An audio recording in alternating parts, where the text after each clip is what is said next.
আসসালামু আলাইকুম। কেমন আছেন সবাই? আই হোপ সবাই অনেক বেশি ভালো আছেন। আলহামদুলিল্লাহ আমিও আমার পরিবার-পরিজন নিয়ে ভালো আছি। এই তো প্রতিদিনের মতো আবার একটু নতুন লাইফস্টাইল ব্লগ নিয়ে এসেছি আপনাদের মাঝে। আশা করি আজকের ব্লগটি আপনাদের অনেক বেশি ভালো লাগবে। আজকের ব্লগটিও কিন্তু আমি আমার বাবার বাড়ি থেকে শুরু করেছি। আর সবাই তো জানেন কম বেশি যে আমি আমার বাবার বাড়িতে এসেছি ঈদ করতে। তো ঈদ করতে যেহেতু বাবার বাড়িতে এসেছি তো ২-১ দিন থাকবো। তো আমি যেহেতু একদিন পরে ভিডিও দেই, যেহেতু ঈদের দিনই গিয়েছিলাম আর কি বাবার বাড়িতে। তো এখনও যেহেতু বাবার বাড়িতে ছিলাম, তো এগুলো হচ্ছে আর কি বাবার বাড়িতে কিছু ভিডিও করেছিলাম। যদিও স্ট্যান্ডটা নিইনি, তো আমার ছেলেকে বলেছিলাম একটু ভিডিও করে দেওয়ার জন্য, যার কারণে আর কি ভিডিওটা অনেক বেশি নড়াচড়া করছিল। তো প্লিজ সবাই একটু ক্ষমা সুন্দর দৃষ্টিতে দেখবেন। তো বাবার বাড়িতে যেহেতু এসেছি, তো আসলে আমরা মেয়েরা কিন্তু যেই জায়গায় যাই না কেন বসে খাই না, মানে একটু হলেও কাজ করে খাই। আর বসে থাকতে কিন্তু আমাদের কাছে একটু ভালো লাগে না। বাবার বাড়ি বলেন, শ্বশুর বাড়ি বলেন, যেখানেই যাই মেয়েরা কিন্তু কাজ করতে অনেক বেশি পছন্দ করি। যেহেতু বাবার বাড়িতে এসেছি, তো একটু আর কি ঘুম থেকে ওঠার পর আর কি যেই রুমে থাকি, তো ওই রুমের বিছানাগুলো গুছিয়ে নিলাম। তো সোফার রুমটাও দেখলাম একটু এলোমেলো হয়ে আছে, আমার ছেলে মেয়েরা আর কি এলোমেলো করেছে। তো যার কারণে আর কি আমি সবগুলো রুম এক এক করে গুছিয়ে নিচ্ছিলাম।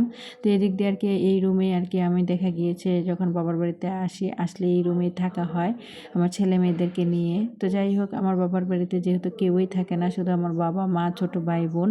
তো দেখা গিয়েছে অলরেডি কিন্তু আলহামদুলিল্লাহ মোটামুটি অনেক ফার্নিচারই আছে। তো সেগুলোকে দেখে রাখার মতো বা যত্ন করে রাখার মতো কেউই কিন্তু নেই। তো আমরা যেই বোনেরা যখনই কিন্তু বাবার বাড়িতে আসি, সবাই কিন্তু যখনই আসি তখনই কিন্তু পরিষ্কার করে যাই বা একটু এগুলোকে গুছিয়ে রেখে যাই। যদিও আমার ছোট বোনটা আর কি অত বেশি ভালোভাবে গোছাতে পারে না। আর দেখা গিয়েছে ও কিন্তু লেখাপড়া নিয়ে অনেক বেশি ব্যস্ত থাকে। তো যাই হোক, এখানে বাসা গোছানোর পরে কিন্তু চলে এসেছি খাওয়ার পর্বে। তো এখানে কিন্তু আমার আব্বু আর কি আমাদের এখানে একটা নতুন কাচ্চি ড্রাইন হয়েছে। ওইখান থেকে আর কি অনেকগুলো কাচ্চি এনেছিল। তো এখানে আর কি আমাকে ১ প্যাকেট দিয়েছে। তো আমি আর কি এখানে এই ১ প্যাকেট ঢেলে নিয়েছি। তো আমরা সব মানে মা ছেলে আর কি এখানে মজা করে খেয়ে নেব। আসলে একসাথে খাওয়ার মধ্যে একটা অন্যরকম আনন্দ কাজ করে বা ভালো লাগা কাজ করে বা ভালো লাগে। অলরেডি কিন্তু অফ ক্যামেরাতেই আজকে সকালের নাস্তাটা করে নিয়েছিলাম। আমার আম্মু কিন্তু মানে রুটি বানিয়েছিল আর গরু মাংসের ঝোল দিয়ে আর কি রুটি খেয়ে নিয়েছিলাম। তারপরে আবার আব্বু এখানে দইও কিন্তু নিয়ে এসেছিল, দই নিয়ে এসেছিল, কাচ্চি বিরিয়ানি নিয়ে এসেছিল। তো দইগুলো ফ্রিজে রেখে দেবো আর কাচ্চিগুলো আর কি এখন আমরা সবাই ভাই বোনরা সবাই মিলে আর কি খেয়ে নিচ্ছি, আমার ছেলেরাও। তা আমার বোন তো এখানে আসবে না। তো যাই হোক, তারপর এখানে আর কি আমার ছেলে মেয়েরা মিলে আর কি এখানে কাচ্চিটা খেয়ে নিচ্ছি। তো যাই হোক, খাওয়া দাওয়া শেষ করে এখানে আর কি বাহিরে চলে এসেছিলাম। তো বাবার বাড়িতে একটা সাজনা গাছ আছে, তো এখান থেকে কিছুটা সাজনের ডাঁটা উঠিয়ে নেব, কারণ আজকে কিন্তু আমি বাসায় চলে যাব। তা আসলে আজকে গ্রামের বাড়িতে শেয়ার করছি আর কি। আজকে গ্রামের বাড়িতে বাবার বাড়িতে মাছের হাট বসেছে। আর ঈদের পরে দিনগুলো আমাদের কেমন কেটেছে আলহামদুলিল্লাহ, গ্রামীণ পরিবেশে মা বাবা ভাই বোন সবাইকে একসাথে নিয়ে আলহামদুলিল্লাহ মানে এবারের ঈদটা অনেকটাই ভালো কেটেছে। তারপরে আর কি বাড়ির বাহিরে চলে এসেছি। এখানে এসে দেখলাম বাহিরের ওয়েদারটা এত বেশি সুন্দর আর চারিদিকে সবুজের সমারোহ, মানে দেখেই যেন চোখ একদম ভিতরটা পর্যন্ত শান্তি হয়ে গেল। আসলে এরকম গ্রামীণ পরিবেশ সবসময় আসলে দেখা যায় না, একমাত্র বাবার বাড়িতে আসলেই আর কি আমি দেখি। তা না হলে আমি যখন বাসায় যাই একদম ৪ দেয়ালের বন্দি কারাগারে থাকতে থাকতে জীবনটা একদম বোরিং হয়ে যায়। আর এই যে দেখেন আমার বাবার বাড়িটা কিন্তু অনেক বিশাল জায়গা নিয়ে আর কি, আর চারিদিকে শুধু সবুজ আর সবুজের সমারোহ। এই যে দেখেন গ্রামের বাড়িতে আমার বাবার বাড়িতে কিন্তু অলরেডি মাছের হাট বসে গিয়েছে। আর এটা হচ্ছে আমাদের পুকুরের মাছ।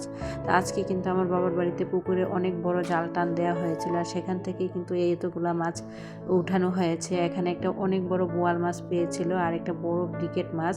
আর এই মাছগুলাকে কিন্তু আমি নিজের হাতেই কাটবো। আর এখানে কিন্তু অনেক ছোট মাছও পেয়েছিল। তো আলহামদুলিল্লাহ আমার বাবা কিন্তু এক বাবার এক সন্তান, আমার দাদার আর কোনো মানে ছেলে নেই। আমরা ৫ ফুপি আর আমার আব্বু আর কি একজন। তো আমার ফুপুদের তো বিয়ে হয়ে গিয়েছে আর আমার কোনো কাকাও নেই আর কি। আর এই যে বিশাল বাড়িটা দেখছেন এটাও কিন্তু আমার বাবা নিজেই আর কি করেছেন আর কি। আমার বাবা কিন্তু একজন সরকারি ডিপার্টমেন্টে চাকরি করতেন, সেনাবাহিনীতে। তো ওইখান থেকে আসার পর উনি যেই পেনশন পেয়েছেন বা মিশনে গিয়েছিলেন, ওই টাকা দিয়েই কিন্তু নিজে জায়গা কিনেই কিন্তু অনেক বিশাল বড় বাড়ি করেছেন। যদিও আমার দাদার দিনের আসলে এত বেশি সম্পদ ছিল না, কিন্তু আলহামদুলিল্লাহ আমার বাবা কিন্তু অনেক সম্পদ নিজেই কিনেছেন। তো যাই হোক, এত বড় বাড়িতে এত বড় পুকুরে কিন্তু অনেক বড় বড় মাছ পেয়েছি। আর এই যে এত বিশাল বিশাল মাছগুলো দেখতে পাচ্ছেন, এই জীবনে ফার্স্ট টাইম মনে হয় আমি এত মাছ কেটেছি আর কি, এত বড় মাছ আর কি নিজের হাতে। আর সবসময় কিন্তু আমার বাবার বাড়িতে বড় জাল টান দিলে বড় মাছ পেলে কিন্তু বাজার থেকে কিনে কেটে নিয়ে আসা হয়। তো আজকে আর কি আমার আব্বু কোথায় যে চলে গিয়েছে, তো এই মাছগুলোকে কিন্তু কষ্ট করে আমি আর আমার আম্মু কেটেছিলে। এই যে দেখতে পেয়েছিলেন, এটা হচ্ছে বোয়াল মাছটা। আর এখানে হচ্ছে সব ধরনের মাছ আর কি, বড় ব্রিকেট মাছ থেকে শুরু করে সব কিছু এখানে আর কি বাড়ির পুকুর থেকে এই সবগুলা মাছ আমি আর আমার ছোটো বোন মিলে আর কি ধুয়ে পরিষ্কার করে নিয়ে এসেছি। আসলে পুকুরে মাছ ধুলে খুব তাড়াতাড়ি আর কি পরিষ্কার হয়ে যায়।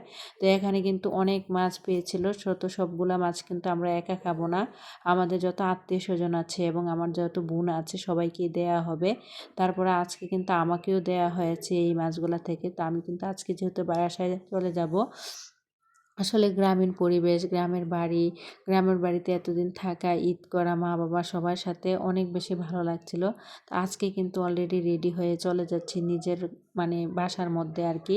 আমার বাচ্চাদের নাকি আমার বাবার বাড়িতে আর ভালো লাগছে না। আসলে ওইখানে যেহেতু গ্রামের বাড়ি, দেখা গিয়েছে কারেন্ট অনেক বেশি ডিস্টার্ব করে। তো যদিও বাসায় ওয়াইফাই আছে, কারেন্ট থাকে না আর কি। আর আমি যেখানে থাকি একটু বাসার মধ্যে আর কি, এটা একটু এই যে একদম শহরের সাইডে আর কি, যার কারণে এখানে আর কি কারেন্ট কিন্তু গেলেও কিন্তু কিছুক্ষণ পর চলে আসে আর কি। তো অলরেডি কিন্তু আমি বাসায়ও চলে এসেছি। বাসায় এসে যে মাছগুলো নিয়ে এসেছি, তো আমার বন্টনে কিন্তু এই মাছগুলো পড়েছে। তো আলহামদুলিল্লাহ সবাইকে যেহেতু দেখা হবে, সব আত্মীয় স্বজন বোনেদের বাসায়ও কিন্তু এতগুলা মাছ পাঠানো হবে। তো আমাকে যে মাছগুলো দিয়েছে, আমি আবার এই মাছগুলোকে একটু ভালো করে পরিষ্কার করে আর কি ফ্রিজে রেখে দেবো। আর যে ছোটো মাছগুলো নিয়ে এসেছিলাম, ওই মাছগুলোকে আর কি কেটে ধুয়ে পরিষ্কার করে কিছুটা রান্না করব, আর কিছুটা আর কি আমি বক্সের মধ্যে করে আর কি ফ্রোজেন করে রেখে দেবো। তো যাই হোক, আগের যে ভিডিও দিয়েছিলাম ওই ভিডিওতে আমার একটা মিষ্টি আপু এত সুন্দর করে কমেন্ট করেছে। আসলে আপুটার কমেন্টটা না পড়ে বা থাকতে পারলাম না, তো একটু আপনাদের মাঝে শেয়ার করি। শিরিন উইথ হুমায়রা চ্যানেল থেকে আপুটা এত সুন্দর একটা কমেন্ট করেছে, যা আমার একদম হৃদয়টা ছুঁয়ে গিয়েছে। আসলে ইউটিউব প্ল্যাটফর্মে কাজ করি প্রায় আজ 1.5 বছর, তবে সত্যি কথা আজকের কমেন্টটা আমার হৃদয়টা এত বেশি ছুঁয়ে গিয়েছে, আসলে আপনাদের মাঝে শেয়ার না করে থাকতে পারলাম না। আপুটা এত সুন্দর করে কমেন্ট করেছে, একটু কমেন্টটা পড়ি। আপু, তোমার চ্যানেলটা সত্যিই অসাধারণ। ভিডিওগুলোর মধ্যে এমন একটা আলাদা ভালো লাগা আছে যা সহজেই মন ছুঁয়ে যায়। তোমার পরিশ্রম, আন্তরিকতা আর সুন্দর প্রেজেন্টেশনে সব কিছু স্পষ্টভাবে বোঝা যায়। এইভাবেই ভালো ভালো কন্টেন্ট তৈরি করে যাও। ইনশাল্লাহ তোমার চ্যানেল একদিন বড় হবে আর অনেক অনেক মানুষের ভালোবাসা পাবে। আসলে কাউকে না দেখে, না চিনে, না বুঝে, কারোর সাথে রক্তের কোনো সম্পর্ক না থাকার পরও কিন্তু আমরা ইউটিউব প্ল্যাটফর্মে কাজ করতে এসে একে অপরকে এত বেশি ভালোবেসে ফেলি, যা বলার বাহিরে। আপুটা মনে হয় আজকেই ফার্স্ট টাইম আমার ভিডিও দেখেছে আর এত সুন্দর একটা কমেন্ট করেছে।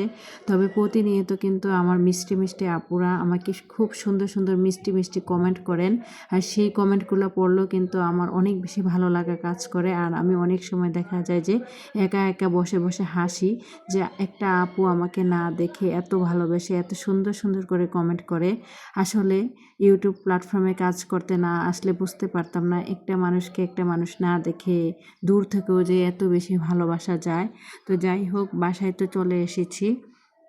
তো এখন আর কি রান্না বান্না করে নেব, যেহেতু বাসায় এসেছি খাবার তো খেতেই হবে, যেহেতু বিকেলবেলায় এসেছিলাম। তো এখানে আর কি রাতের খাবার খেয়ে নেব। তো যার কারণে রাতের জন্য আর কি এখানে ছোটো মাছ রান্না করে নেব। তা আসলে ইউটিউব প্ল্যাটফর্মটা এমন একটা প্ল্যাটফর্ম, আসলে কারো কাজের সাথে কারো কোনো মিল নেই, কারো লাইফস্টাইলের সাথে কারো কোনো লাইফস্টাইল মিল নেই। তবে প্রতিনিয়ত আমরা কিন্তু একে অপরের ভিডিওগুলো দেখে প্রতিনিয়ত কিছু না কিছু অবশ্যই শিখতে পারি। অনেক সময় দেখা যায় যে আমি অনেক কিছু জানি না, অনেক আপুদের ভিডিও দেখলে কিন্তু জানতে পারি, বুঝতে পারি। আসলে এখানে শেখার কোনো শেষ নেই। আপনি চাইলে অনেক কিছু শিখতে পারবেন। আসলে শেখার কোনো বয়সও নেই আর শেষও নেই। আর কারো কাছ থেকে কোনো কিছু শিক্ষা নেওয়াটা এটা কোনো লজ্জার বিষয় না। বড় গৌরবের বিষয়, কারণ আমি কারো কোনো ভিডিওর বা কোনো আপুর ভিডিও দেখে অনেক কিছু শিখতে পারলাম। তো যাই হোক, এদিক দিয়ে কিন্তু আমি আপনাদের সাথে কথা বলতে বলতে কিন্তু এখানে ছোটো মাছটা রান্না করে নিয়েছি। আর আমার ইলেকট্রিক চুলাটা আর কি এখানেই রাখতে হয়, কারণ আমার যেহেতু কোনো কাউন্টার টপ নেই, আমার কিচেনটা অনেক বেশি ছোট আর কি, একদম বেসিংয়ের সাথেই আর কি রেখে তারপরে আমাকে রান্না করতে হয়। তো অফ ক্যামেরাতেই আজকে ভাতটা রান্না করে নেব, আর এখানে ছোটো মাছটা রান্না করছি। তো যাই হোক, আমার পরবর্তী ভিডিও দেখার আমন্ত্রণ জানিয়ে আজকের মতো ভিডিওটা এখানেই শেষ করলাম। সবাই ভালো থাকবেন। খোদা হাফেজ। আসসালামু আলাইকুম।